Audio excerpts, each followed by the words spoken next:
Alors le Carnavestin, c'est le premier carnaval afro-caribéen de grande envergure qui se déroule donc sur la ville de Stein.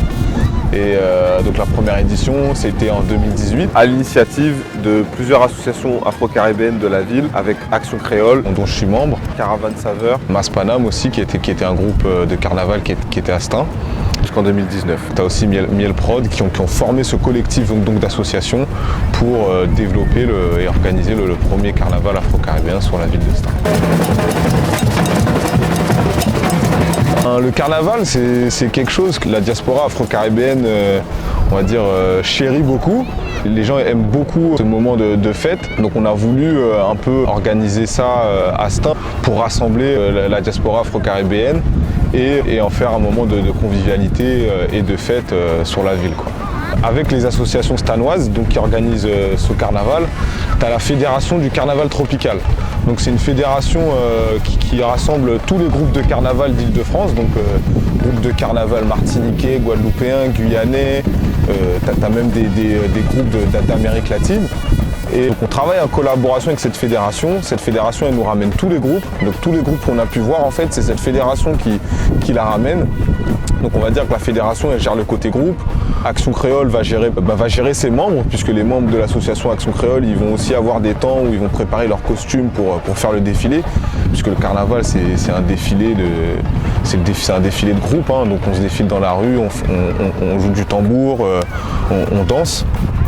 Et quand je te dis on joue du tambour, c'est vraiment des sonorités traditionnelles, pour pas dire ancestrales. Donc chaque association a sa petite délégation. Les associations stanoises qui vont gérer tout le côté administratif, la sécurité, la nourriture pour les groupes et ainsi de suite, tout ce qui va avec, quoi.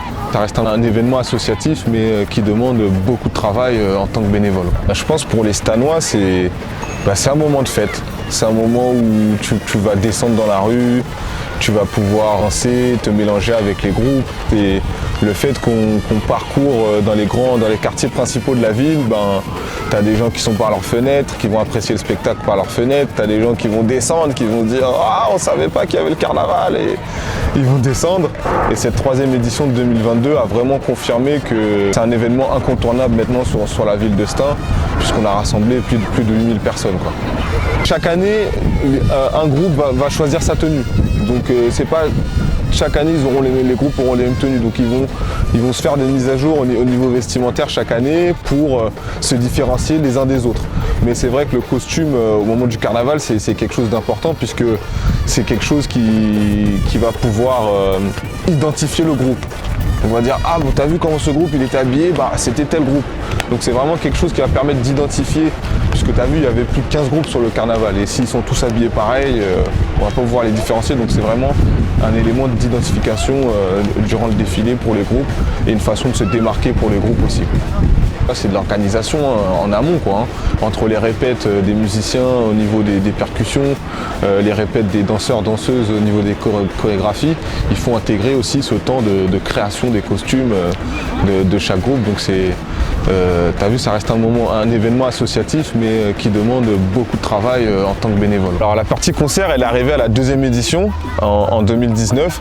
Donc on s'est dit qu'après le défilé, ça serait bien d'avoir un point d'atterrissage où les gens pourront boire quelque chose, manger quelque chose. Nous, aux Antilles, on est des fervents de la musique, donc on s'est dit pourquoi pas aussi proposer un plateau artistique à la fin du défilé, hein, parce qu'après un défilé de 3 heures, t'es fatigué. Si le défilé est fini, qu'il n'y a rien à la fin, on trouvait que ça faisait un peu short, quoi. Donc, depuis la deuxième édition 2019, on a proposé un plateau artistique, et cette année, ça s'est traduit par la venue de deux DJ renommés en Martinique, DJ Vitrine et DJ Caprison, qui ont eux-mêmes ramené des artistes de la diaspora pour compléter un peu le show.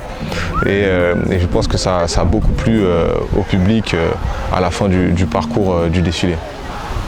Viva Cabo Verde, Martinique está na moda, Guadalupe está na moda, Haiti está na moda. Viva Cabo Verde, Viva Cabo Verde.